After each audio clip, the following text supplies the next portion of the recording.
함께 하나님 말씀 신약 성경 누가복음 2장 말씀 보겠습니다. 2장 1절부터 20절까지 누가복음 2장 2장 1절부터 20절까지 말씀 함께 교독하겠습니다. 그때에 가이사 아구스도가 영을 내려 천하로 다 호적하라 하였으니 구레뇨가 수리아 총독이 되었을 때에 처음 한 것이라. 모든 사람이 호적하러 각각 고향으로 돌아가매 요셉도 다윗의 집 족속이므로 갈릴리 나사렛 동네에서 유대를 향하여 베들레헴이라 하는 다윗의 동네로 그 약혼한 마리아와 함께 호적하러 올라가니 마리아가 이미 잉태하였더라. 거기 있을 그때에 해산할 날이 차서 첫 아들을 낳아 강보로 싸서 구유에 뉘었으니 이는 여관에 있을 곳이 없음이로라. 그 지역의 목자들이 밤에 밖에서 자기 양떼를 지키더니 주의 사자가 곁에 서고 주의 영광이 그들을 두루 비추매 크게 무서워하는지라. 천사가 이르되 무서워하지 말라. 보라, 내가 온 백성에게 미칠 큰 기쁨의 좋은 소식을 너희에게 전하노라. 오늘 다윗의 동네에 너희를 위하여 구주가 나셨으니 곧 그리스도 주시니라. 너희가 가서 강보에 쌓여 구유에 뉘어 있는 아기를 보리니 이것이 너희에게 표적이니라 하더라. 호련히 수많은 천군이 그 천사들과 함께 하나님을 찬송하여 이르되 높은 곳에서는 하나님께 영광이요 땅에서는 하나님이 기뻐하신 사람들 중에 평화로다. 천사들이 떠나 하늘로 올라가니 목자가 서로 말하되 이제 베들레헴으로 가서 주께서 우리에게 알리신 바 이 이루어진 일을 보자 하고 빨리 가서 마리아와 요셉 구유에 누인 아기를 찾아서 보고 천사가 자기들에게 이 아기에 대하여 말한 것을 전하니 듣는 자가 다 목자들이 그들에게 말한 것들을 놀랍게 여기되 마리아는 이 모든 말을 마음에 새기어 생각하니라. 목자들은 자기들에게 이르던 바와 같이 그 모습 하나님께 영광을 돌리고 찬송하며 돌아가니라. 아멘. 네, 성탄절을 우리가 어떻게 가장 성탄절답게 보낼 수 있을까?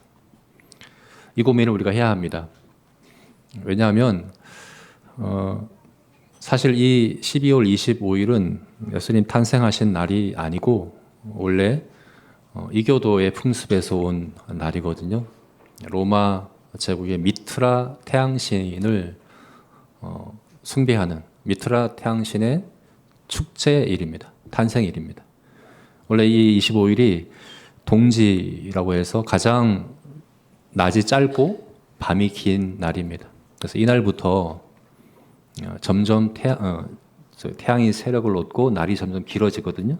그래서 이날 태양이 뜨는 것을 함께 기뻐하고 하는 그런 원래 축제일이었던 거죠. 미트라 태양신의 축제일이었습니다. 그래서 처음부터 이 12월 25일을 성탄절로 지키는 것에 대한 반발들이 많았어요. 이교도의 풍습이니까 더 나아가서 이것이 우상 숭배하는 행위가 아니냐, 그런 일들이 교회 역사 가운데 계속해서 반론이 제기되었고 지금도 여전히 12월 25일을 성탄절로 지키는 것에 대한 반대가 있습니다. 특히나 성경에는 성탄절을 지키라는 말씀이 없거든요. 어떤 날을 구별해서 정해서 지키는 것에 대해서는 성경에 주일을 그렇게 하라는 것은 성경에 분명히 있죠. 초대교회에서부터 예수님 부활하신 날 주일을 예배일로 모인, 그래서 원래 토요일로 예배했던 유대인들이 주일, 일요일을 주일로 부르며 예배하는, 이것은 성경에 분명히 있는 것이니까 우리가 하는 게 맞습니다. 또 성찬식과 세례식, 이것은 예수님께서 분명히 제정해 주신 의식이고 명령하신 거니까 우리가 하는 게 맞습니다. 그게 분명하게 명령하신 부분이고, 성탄절은 그렇지가 않아요. 예수님 탄생하신 날을 이렇게 따로 구별해서 지키고 한 그런 것도 없고 또 그렇게 지키라고는 명령도 없습니다. 그러니까 이거는 이제 분명한 명령의 부분은 아닌 거예요. 우리가 주일을 지키는 것처럼 그렇게 명령으로 지켜야 되는 것은 분명 아닌 거죠. 근데 굳이 12월 25일을 이교도의 풍습에서 비롯된 이 날을 굳이 예수님이 탄생하신 날로 지키는 것이 맞나? 사실 예수님이 12월 25일에 탄생했을 가능성이 희박하거든요.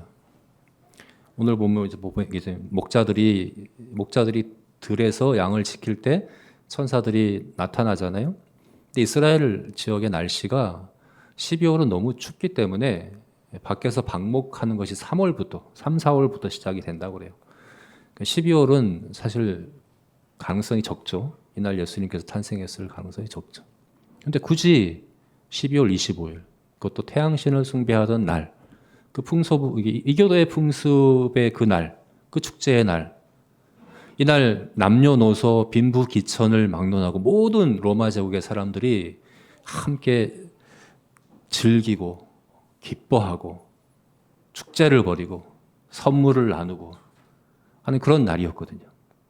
그날을 굳이 그리스도인들이 예수님 탄생을 기념하는 날, 탄생하신 날은 아닙니다. 탄생을 기념하는 날로 정해서 이렇게 지키는 것이 초대교회부터 제가 봤더니 그렇게 교회사에 그렇게 기록이 되어 있어요.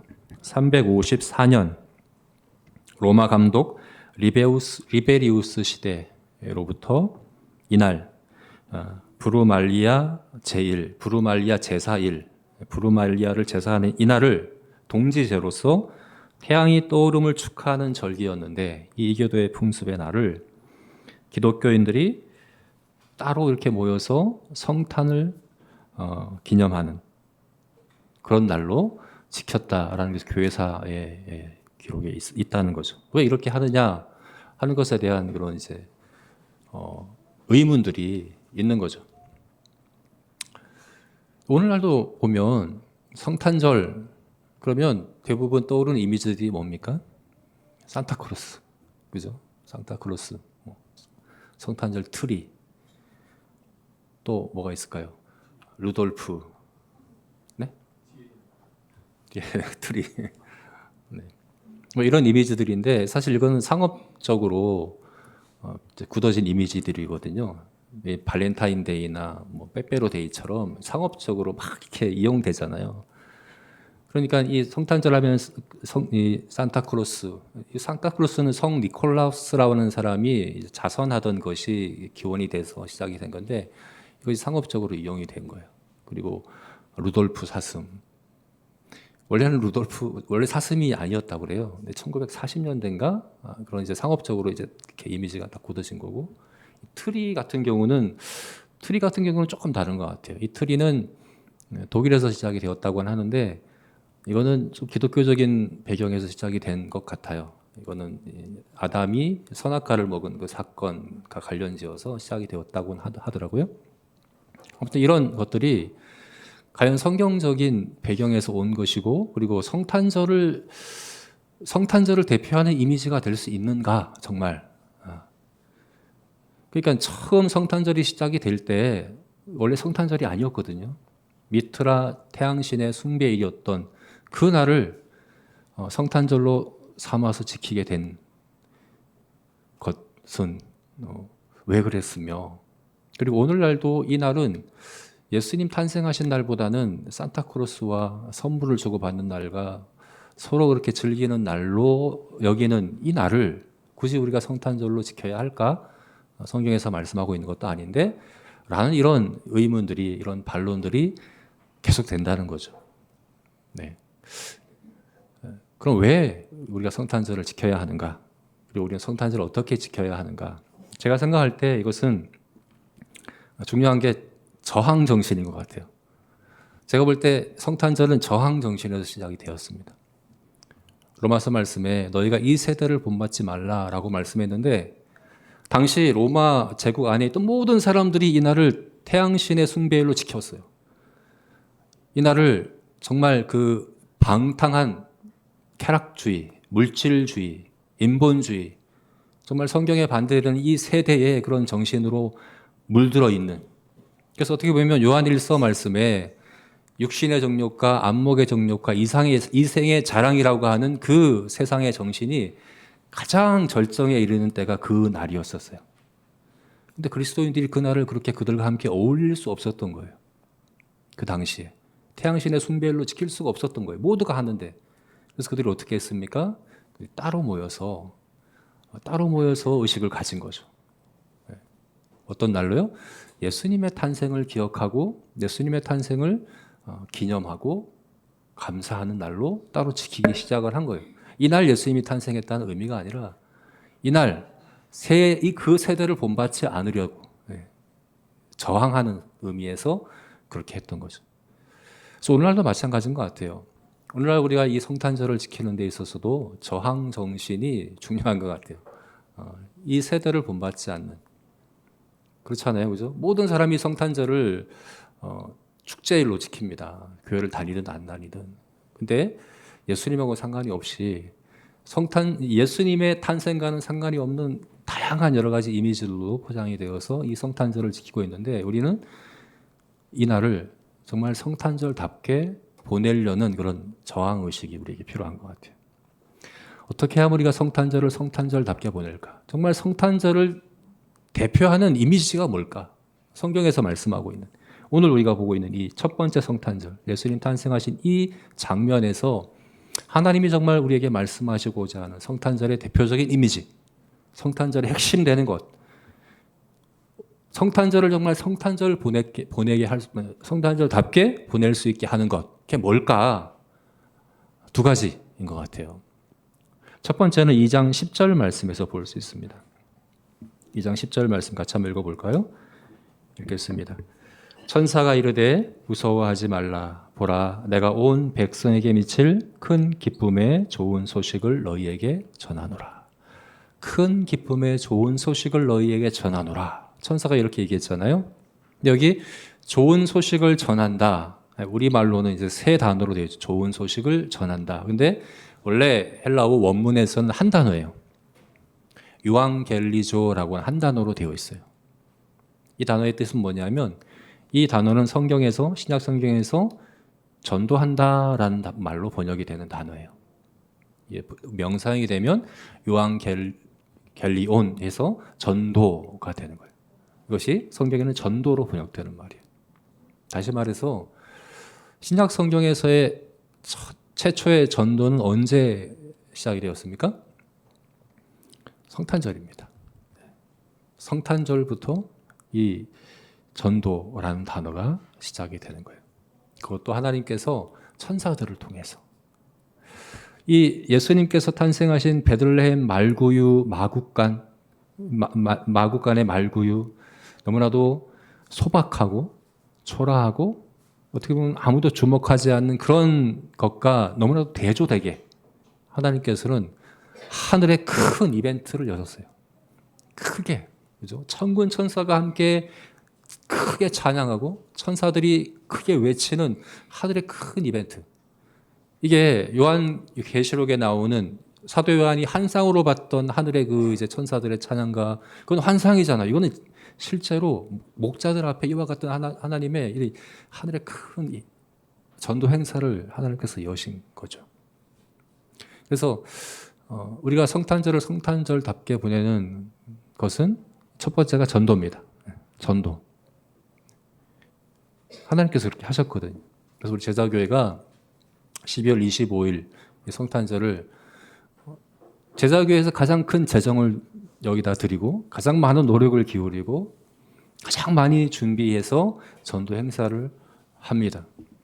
저는 이것이 가장 성탄절을 성탄절답게 보내는 방법이고 그것이 성경의 가르침이라고 믿습니다.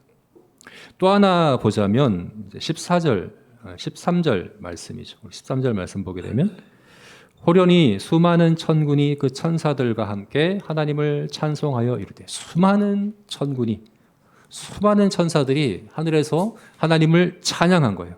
지극히 높은 곳에서는 하나님께 영광이요 땅에서는 하나님이 기뻐하신 사람들 중에 평화로다. 얼마나 대조됩니까? 베들레헴 마국간 말구유에 비유해 보면 너무나도 대조되지 않아요? 하늘에 수많은 천군이 하늘에 성가된 거예요.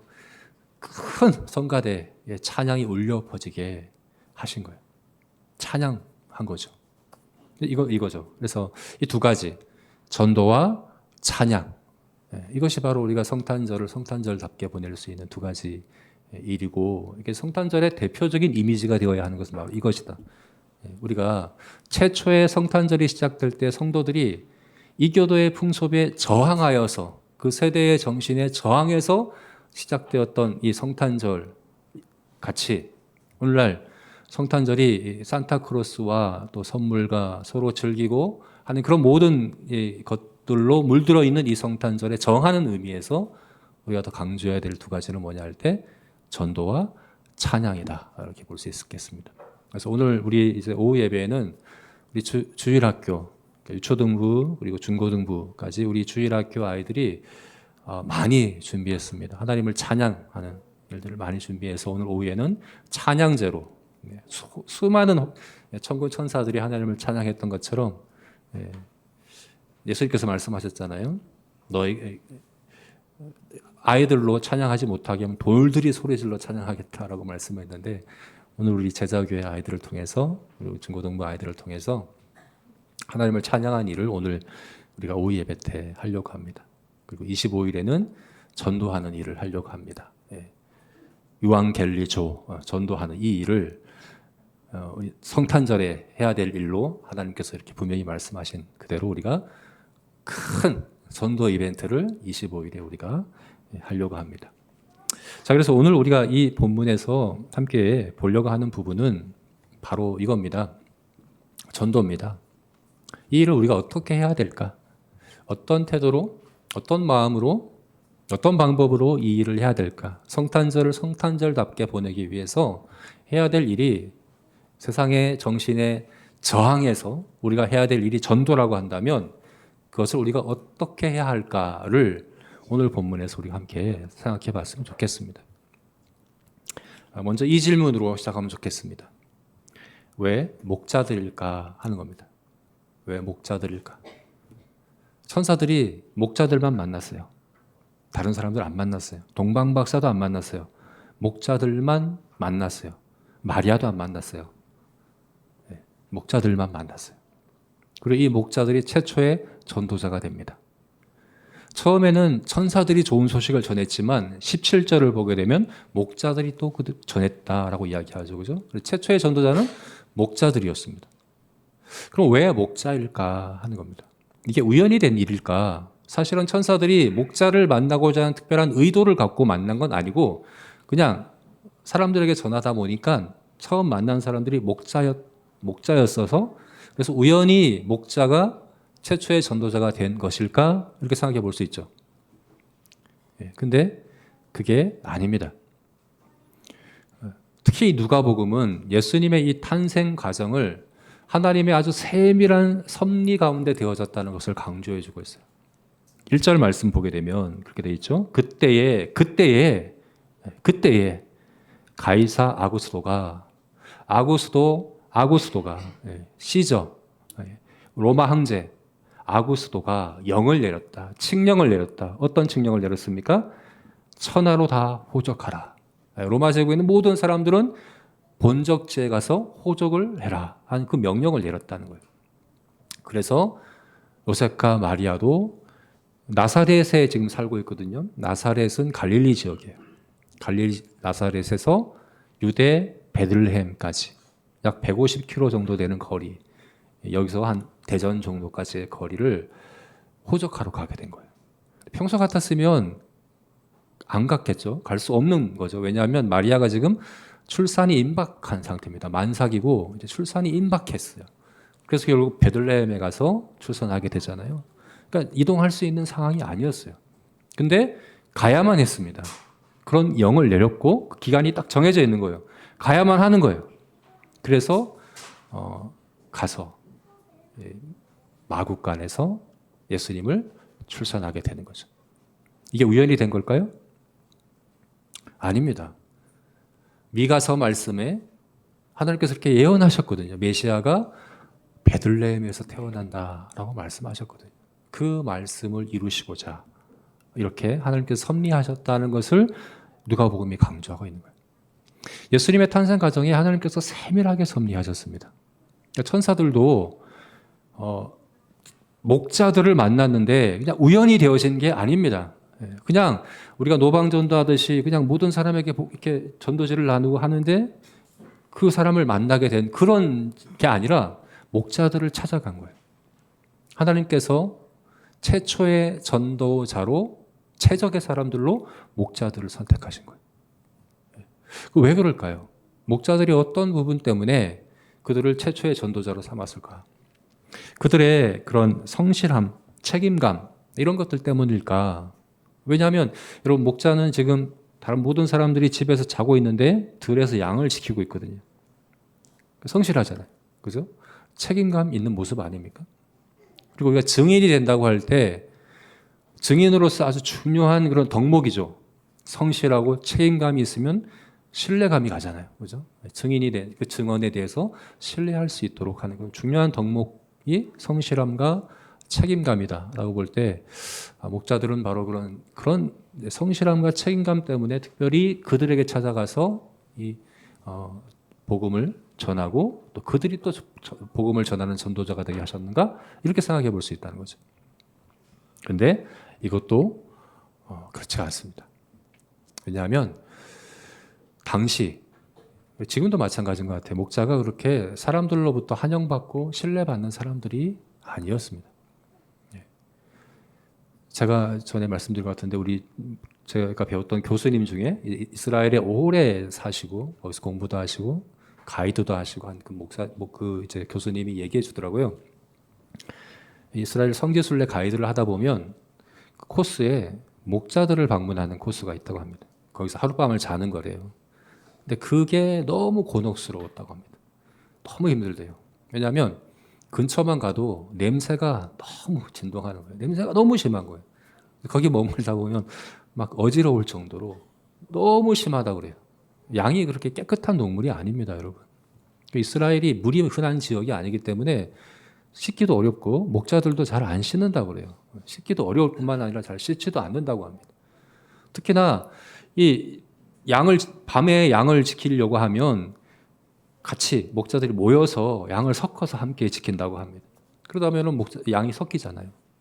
그러다 보면 다툼이 일어나고 그리고 때로는 도둑질도 하게 되고 예수님께서 나는 선한 목자다. 나는 양을 위해 목숨을 버린다. 라고 말씀하셨지만 대부분은 사꾼입니다. 사꾼 목자라고 보면 돼요. 돈벌이로 하는 거예요. 그러니까 다투기도 하고 도둑질도 많이 하고 거짓말도 많이 하고 또 지저분하기도 하고 사람들로부터 그런 인식이 별로 안 좋은 거예요. 목자들에 대한 인식이 안 좋고 목자들은 기피 대상이고 심지어 재판에서 목자들은 증인으로서의 자격도 없었다고 그래요. 아무도 믿어주지도 않는 거예요. 목자들의 말이라 그러면. 우리 이솝우화 중에도 있잖아요. 양치기 소녀처럼 물론 그것과 이제 직접적으로 관련된 건 아니지만 그런 거짓말장이들, 그런 신뢰하지 못할 사람들 이런 인식이 있었던 것이 목자들이었다고 그래요. 근데 왜 최초의 전도자로 왜 목자들을 선택하셨을까? 이런 이제 의문을 우리가 갖게 되는 거죠. 왜 그랬을까요? 1장에 보면 우리 지금 2장을 보고 있는데 1장에 보면 사가랴와 엘리사벳이라는 사람이 나오죠. 세례 요한의 어머니 아버지. 이들은 하나님을 경외하는 사람들이고 제사장이고 그래서 사람들로부터 인정받고 영향력도 끼칠 수 있는 사람들이에요. 차라리 이 사가랴와 엘리사벳 같은 사람을 증인으로 삼았다면 어땠을까? 또 3장을 보게 되면 다음에 3장 보게 되면 시므온과 안나라는 사람이 나와요. 이들은 예수님이 메시아를 오랜 기간 기도하며 기다려왔던 사람들이고 사람들로부터 인정받고 존경받는 사람이에요. 이들을 통해서 전해진다면 사람들이 믿기가, 그죠? 사람들이 신뢰하고 받아들이기에 좋지 않았을까? 돈 많은, 힘 있는 사람들. 그래서 영향력을 끼칠 수 있는 그런 사람들을 증인으로 삼았으면 어땠을까? 우리는 그렇게 생각할 수 있어요. 그런데 천사들은 목자들을 찾아갔어요. 그리고 목자들에게 복음을 전해주고 또 그들을 복음 전하는 전도자로 삼았다 하는 겁니다. 왜 그럴까요? 왜 그럴까요? 굉장히 중요한 그런 이제 교훈이 여기에 있습니다. 우리가 성탄절을 전도의 날로 삼고자 할 때 우리가 봐야 될 이 목자를 통해서 우리에게 가르쳐 주시는 전도자의 자세. 너무나 중요하다는 거죠. 왜 그랬는가를 알 수 있는 그런 열쇠가 되는 말씀이 있다고 한다는 것은 바로 고린도후서 4장 7절 말씀인 것 같습니다. 그 이유를 잘 얘기해 주는 말씀이에요. 우리 함께 이 말씀 같이 읽어보겠습니다. 읽겠습니다. 우리가 이 보배를 질그릇에 가졌으니 이는 심히 큰 능력은 하나님께 있고 우리에게 있지 아니함을 알게 하려 함이라. 사도 바울이 이야기하는 거예요. 이 보배를 질그릇에 가졌으니, 이 보배는 복음을 이야기하는 겁니다. 이 복음은 보배롭습니다. 너무나도 귀합니다. 근데 그것을 너무나도 흔하고 하찮은 질그릇에 담아주시기를 하나님은 기뻐하십니다. 그 보배를 질그릇에 담아주십니다. 왜입니까? 그 이유가 뭡니까? 심히 큰 능력이 하나님께 있고 우리에게 있지 아니함을, 그 보배의 그 가치가 이 질그릇에 있지 않고 그 보배 자체의 가치, 그 보배 자체의 능력과 그 생명에 있다는 것을 알게 하시고자 하나님은 그렇게 복음을 하찮은 질그릇에 담아주신다. 바울이 이렇게 고백을 하는 거예요. 바로 이것이죠. 그죠? 예수 그리스도의 이 탄생에 관한 이 좋은 소식을 하나님은 목자를 통해서 전하게 하셨습니다. 하나님께 그 능력이 있음을, 이 보배로운 이 복음 자체의 능력이 있음을 알리시고자. 그렇게 볼 때 가장 적합한 인물들은 누굽니까? 목자들인 거죠. 목자들. 이것이 사실 성경에 일관된 그런 이제 방법입니다. 하나님께서 말씀하시는 일관된 방법입니다. 예수님 부활 때도 보십시오. 예수님 부활의 소식을 가장 먼저 안 사람들이 누굽니까? 여인들이었었어요. 부활하신 예수님이 가장 먼저 만난 사람은 여인들이었었어요. 여인들도 마찬가지로 당시에는 무시받던 사람들이고 증인으로서의 그런 이제 자격이 없던 사람들이 바로 여인들이었었어요. 우리가 생각할 때는 훨씬 영향력 있고 사람들도 존경받고 존중받고 힘 있는 그런 사람들을 만나서 증인되게 하셨으면 더 좋았지 않았을까 생각할 수 있는데, 오히려 예수님은 가장 질그릇과 같은 그런 여인들을 통해서 증인이 되게 하셨던 거죠. 이게 성경의 일관된 가르침이고 하나님께서 복음을 전하게 하신 일관된 방법이다 하는 것입니다. 왜냐하면 이것은 복음 자체의 능력, 그리고 심히 큰 능력이 하나님께 있다는 것을 우리에게 알게 하시고자 하는 것입니다. 이번 이제 성탄절에도 우리가 전도를 할 텐데 우리가 기억해야 되는 것은 바로 이것이죠. 복음 자체의 능력, 그리고 하나님께 그 큰 능력이 있다는 사실, 그것을 믿고 그 믿음 가운데 우리가 전도자의 일을 해야 되는 것이죠. 그래서 우리가 이렇게 우리 자신에게 세 가지로 적용해 봤으면 좋겠습니다. 우리가 어떻게 전도자로서 바람직한 그런 자세를 가질까? 첫 번째는 마음에 새기자 하는 것이고, 두 번째는 낙심하지 말자, 세 번째는 기대하자. 마음에 새기자, 낙심하지 말자, 기대하자 하는 것입니다. 첫 번째로 마음에 새기자. 오늘 본문을 보게 되면 마음에 새긴 사람이 한 사람 나옵니다. 19절 말씀에 한번 읽어볼까요? 19절을 읽겠습니다. 마리아는 그 모든 말을 마음에 새기어 생각하니라. 마리아가 그 말을, 누구의 말일까요? 목자의 말입니다. 목자들이 지금 마리아에게 전해 주었거든요. 마리아가 그 목자의 말을 마음에 새겼다. 18절을 보게 되면 보십시오. 18절도 볼까요? 듣는 자가 다 목자들이 그들에게 말한 것을 놀랍게 여겼더라. 목자들이 말하는 것을 듣는 사람들이 어떻게 여겼다고요? 놀랍게 여겼더라. 이제 우리 개역개정 성경에는 이렇게 되어 있지만 우리말 성경에는 이상하게 여겼더라라고 되어 있어요. 목자들이 신뢰받는 사람들이 아니라고 그랬잖아요, 그죠? 그들의 말을 잘 받아들인 게 아니라 이상하게 여겼더라. 근데 마리아는 마음에 새겼더라. 이렇게 말씀하고 있는 거예요. 여러분, 우리가 증인이 되기 위해서 먼저 해야 될 일은 뭡니까? 말씀을 마음에 새기는 겁니다. 그렇지 않기가 쉽거든요. 흘려듣기가 쉽습니다. 그냥 무시하기가 쉽습니다. 듣고 그냥 잊어버리기가 쉽습니다. 왜 그렇습니까? 오늘날 우리는 말씀을 목자를 통해서 듣기 때문에 그렇습니다. 마리아는 목자를 통해서 들었어요. 우리가 천사를 통해서 듣지 않잖아요. 천사가 나타나서 하나님 말씀이다 라고 우리에게 전해주지 않잖아요. 다 질그리신 목자들을 통해서 오늘날 우리가 말씀을 듣습니다. 설교가 그렇고 성경이 그렇습니다. 성경이 뭐 특별한 보이지 않잖아요. 그죠? 그냥 똑같은 책이잖아요. 하나님 말씀이라고 하는데 특별히 여기서 빛이 나거나 뭐 어떤 특별한 능력이 책 자체에서 나오거나 그렇지가 않아요. 사람들이 볼 때 그냥 똑같은 책이에요. 하나님 말씀인데 40여 명의 인간 저자들을 통해서 사람들의 글로 또 기록해서 우리에게 주셨어요. 질그릇에 담겨 있는 것처럼, 그죠? 너무 평범한 소박한 그런 형태로 우리에게 하나님 말씀을 주십니다. 설교는 어떻습니까? 흠 많은 목자들을 통해서 오늘날도 말씀이 전해지게 하셨습니다. 저도 뭐 특별한 사람이 아니잖아요. 흠이 많고 부족하고 특별한 뭐 언변이 있거나 능력이 있거나 그런 게 아니거든요. 그래서 무시하기가 쉬운 거죠. 아, 또 똑같은 얘기 하는구나. 오늘도 졸립네. 뭐 이렇게 받아들이기가 쉽지 않습니까? 우리가 다 그렇습니다. 우리 하나님 말씀을 목자들을 통해서 듣습니다. 그런 형태로 듣습니다. 근데 여러분 오늘 본문을 보니까 한 사람 마리아는 목자의 그 말을 마음에 새겼더라 라고 말씀하는 거예요. 여러분 마리아가 야 나도 천사 만났었어. 만났었거든요. 가브리엘 천사가 직접 나타나서 예언해 줬거든요. 마리아 천사를 만난 사람이에요.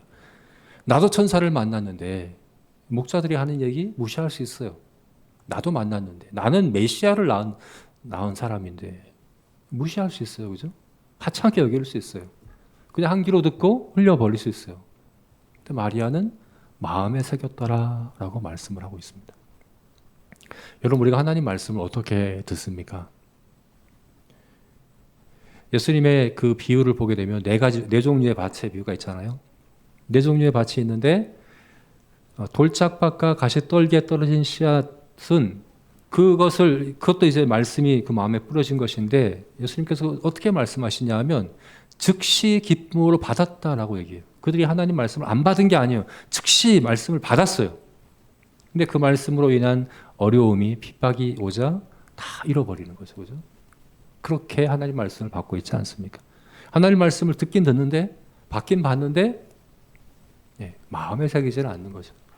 쉽게 잊어버리는 거죠. 마음에 깊이 새기고 적용하고 삶에 실천하고 순종해야 될 하나님의 권위의 말씀으로 여기지 않고 그냥 다른 사람들, 뭐 다른 어떤 책에서나 뭐 텔레비전에서나 보는 그런 말들과 똑같게 그렇게 여기고 잊어버리질 않는지. 여러분 우리가 TV를 봐도 예능 프로그램을 봐도 웃고 기뻐하고 즐거워하잖아요. 즉시 기쁨으로 받는 거 똑같이 그렇게 하는 거죠. 근데 여러분 예능 프로그램 보고 나서 계속 기억합니까? 1시간만 지나면 다 잊어버리지 않습니까? 하나님 말씀을 여러분 그렇게 대하고 있지는 않습니까? 요한복음에서 예수님을 이 성탄을 어떻게 표현합니까? 말씀이 육신이 되어 우리 가운데 거하심에 예수님이 말씀이십니다. 근데 예수님도 동일하게 말구유 마국간에서 나셨습니다. 너무나도 초라하고 소박해 보이고 세상에 아무도 주목하지 않는 그런 겸손한 모습으로 이 땅에 오셨는데 그것만이 아니라 오늘날 우리에게 주어지는 말씀이 그렇게 우리에게 주어지고 있습니다. 그 자체로는 주목할 만한 게 없어 보일 수 있습니다. 그래서 쉽게 받아들이고 쉽게 잊어버리고 마음에 새기지 않고 하기가 쉬운 것이 현실이라는 거죠. 우리가 증인되기 위해서 해야 될 첫 번째 일은 뭡니까? 마리아와 같이 말씀을 마음에 새기는 겁니다. 말씀 앞에서의 겸손함입니다. 성탄절이 우리에게 가르쳐주는 교훈은 겸손함입니다. 예수님은 겸손하게 이 땅에 오셨습니다. 왜냐하면 하나님께 순종하기 위해서는 겸손해야 하기 때문에 그렇습니다. 겸손하지 않으면 순종할 수 없습니다. 왜 그렇습니까? 순종이라는 것은 마지못해 하는 게 아니거든요. 마음에서 자원해서 하는 것이 순종이거든요. 근데 그렇게 자원해서 순종하기 위해서는 반드시 낮아져야 합니다. 하나님이신 예수님께서 육신을 입고 사람이 되신 것은 겸손입니다. 그래서 예수님께서 우리의 구원을 위해서 하신 첫 번째 일은 겸손해지신 것입니다. 오늘 성탄절을 맞아서 우리가 우리 자신이 해야 될 첫 번째 자세는 뭡니까? 겸손입니다. 말씀 앞에서의 겸손입니다. 내 뜻대로 내 생각으로 말씀을 재단하고 내가 판단하고 그래서 내가 선택하고 다른 사람들의 말과 세상에 다른 그 어떤 지식과 정보와 똑같은 수준으로가 아니라 하나님의 말씀으로 그 앞에 엎드리고 그 앞에 여호와의 말씀하옵소서 내가 듣겠나이다 하는 사무엘의 그런 고백과 자세와 같이 하나님 말씀 앞에 두려워 떠는 그 모습이 바로 우리들의 모습이어야 한다는 거죠. 오늘 마리아가 그랬습니다. 목자를 통해서 전해준 그 말씀을 하나님의 말씀으로 알고 마음에 새긴 그 모습처럼 저와 여러분이 오늘 하나님 말씀 앞에 그와 같은 겸손함, 말씀을 마음에 새기는 그런 저와 여러분이 되시기를 주의 이름으로 축원합니다. 자, 두 번째는 뭡니까? 낙심하지 말자 하는 겁니다. 낙심하지 말자. 앞에서 봤던 이 보배를 질그릇에 두셨으니 사도 바울이 고린도후서 4장 7절 말씀에 그렇게 말씀했는데요. 바로 이어지는 4장 8절 말씀이 뭐냐면 우리가 사방으로 우겨쌈을 당하여도 라는 이 말씀이 나와요. 우리가 보배로운 복음을 가졌음에도 불구하고 사도 바울은 뭐라고 고백합니까? 사방으로 우겨쌈을 당하는 그런 일들을 수도 없이 만난다라고 바울이 이야기를 하는 거죠. 여러분 우리가 복음을 전함에 있어서 사방으로 우겨쌈을 당하는 것 같은 낙심하게 될 그런 상황과 문제들과 환경들을 만납니다. 만날 수밖에 없습니다. 근데 그러한 것들은 핑계거리가 되지 않는다 하는 겁니다. 왜 그렇습니까? 능력은 바로 이 보배 자체에 있는 것이기 때문에 그렇습니다. 예수 그리스도께서 말구 위에 태어나셔도 예수님의 그 가치가 조금도 가려지지 않는 것처럼 보배로운 복음이 질그릇과 같은 목자를 통해서 전해지더라도 조금도 그 능력과 생명이 가려지지 않는 것처럼 우리들의 처한 환경과 문제와 어떤 조건들이 복음을 전함에 있어서 복음의 가치와 능력을 떨어뜨릴 수 있는 어떤 그런 이유도 될 수 없다고 믿기 때문입니다. 하나님께서 이 복음의 가치와 능력이 그 사람들의 그런 능력, 사람들이 처한 환경, 조건에 달려 있다고 한다면 왜 목자들에게 주셨겠습니까? 돈 많은 부자도 많고 언변이 좋은 그런 연설가들도 많고 석학들도 많은데 그들이 아니라 굳이 가장 하찮고 가장 무시당하는 목자들에게 주신 이유가 무엇이겠습니까? 복음은 그런 것들로 제한받지 않는다 하는 것을 우리에게 말씀하시고자 하는 것이 아니겠습니까? 여러분 그래서 우리가 사도 바울은 정말 열정적인 그리고 적극적인 전도자였어요. 그죠? 내가 온 땅에 내가 이제 온 아시아의 복음을 전했다라고 이야기할 만큼 정말 열정적으로 복음을 전했던 사람이에요. 적극적으로. 근데 전도자로서의 사도 바울의 모습에서 우리가 정말 배워야 될 한 가지 모습이 있다고 한다면 뭐냐면 낙심하지 않는 거예요. 그런 적극적일 뿐만 아니라 낙심하지도 않았어요. 로마서 9장 10절 말씀을 보게 되면 사도 바울이 특별히 유대인들이 구원받기를 위해서 기도하고 있어요. 유대인들은 사도 바울에게 있어서 가장 핍박하고 반대하고 그죠? 바울이 전하는 복음을 거부하고 했던 사람들이 유대인들이었었어요. 유대인들이 그렇게 사도 바울을 받아들이지 않고 아예 40인의 그런 바울을 죽이고자 결사한 바울을 죽이기 전까지는 먹지도 않겠다고 했던 그런 유대인들이거든요. 근데 그만하면 유대인들에 대한 복음 그들이 구원받는 일은 포기할 만도 한데 로마서 9장 10장을 보게 되면 내가 그리스도에게서 끊어지는 한이 있어도 그들이 구원받는 그것이 내가 간절히 원하는 바이고 내가 지금까지 계속해서 하나님께 기도하는 바다라고 이렇게 기도하고 있거든요. 놀랍지 않습니까? 물론 바울에게서 우리가 배워야 될 점이 많지만 저는 이 부분이 우리가 정말 배워야 될 부분인 것 같아요. 낙심하지 않습니다. 왜 그렇습니까? 자신에게 달려있지 않다고 믿기 때문인 거죠. 하나님께 달려있는 일이거든요. 전도는 하나님의 일이다 하는 사실을 그가 믿었기 때문 아니겠습니까? 그럼 복음의 능력은 우리가 가진 환경과 처지에 있지 않습니다. 조건에 있지 않습니다. 보배에 있습니다. 예수 그리스도와 우리의 관계에 있습니다. 내가 예수 그리스도와의 관계 가운데 있다고 한다면 낙심할 이유가 없습니다. 낙심하고 있다고 한다면 다른 것 때문이 아닙니다, 여러분. 내가 지금 처한 환경이, 내가 조건이, 내 능력이 이래서 내가 낙심하거나 이렇게 이해하시면 잘못 이해하시는 거예요.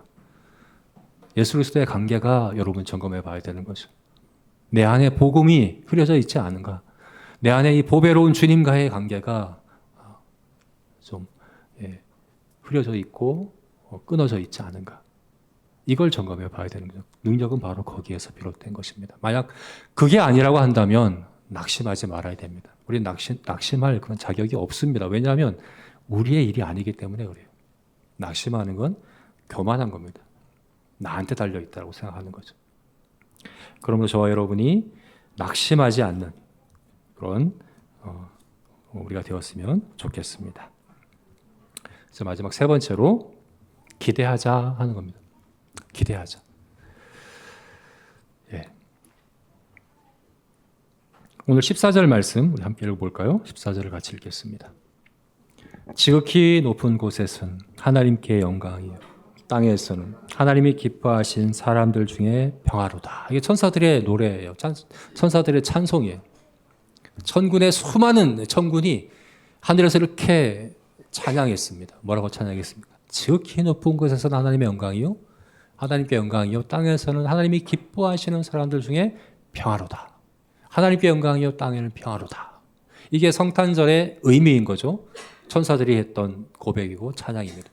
근데 여기 자세히 보시면 땅에서는 하나님이 기뻐하시는 사람들 중에 평화로다. 이게 예수님의 성탄의 의미다. 이렇게 얘기하는 거죠. 정말 그렇습니다. 예수님은 평화의 왕으로 오셨어요. 예수님은 화목 제물로 오셨어요.